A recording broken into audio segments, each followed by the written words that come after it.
hello යාළුවනේ මම ඔයාලට පෙන්වන්න දන්නේ කොයිද වර්ග දෙකක් ඉවන්න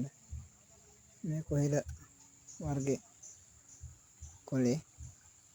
මේ කොයිල වර්ගේ ගොඩක් ලොකු වෙනවා ගස් විශාල වෙනවා මේ කොයිල අල වුණත් ටිකක් ලොකුයි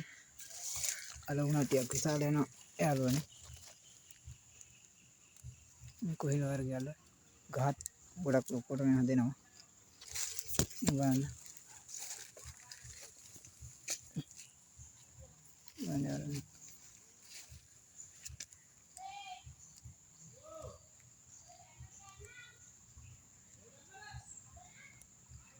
ඉතින් යාළුවනේ අනිත් කොයිල જાතිය ඒකේ කොළේ වෙනස් මේකේ අල වුණත් කුඩයි අල ටිකක් කුඩයි අල ටිකක් ගොඩක් කුඩයි ගස් උනත් උස යන්නේ නැහැ වැඩිය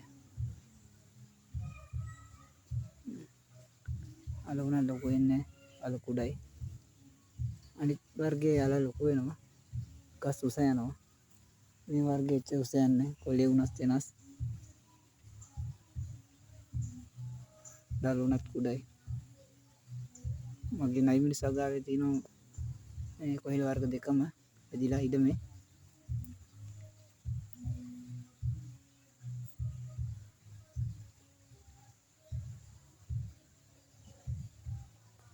යාළුවනේ මං හිතනවා මේකෙන් ඔයාලා හොඳ දැනුමක් ගන්න ඇති කියලා මගේ channel එක හොඳයි නම් මාත් එක්ක දිගටම රැඳී හිටින්න කියලා මං හිතා ඉන්නවා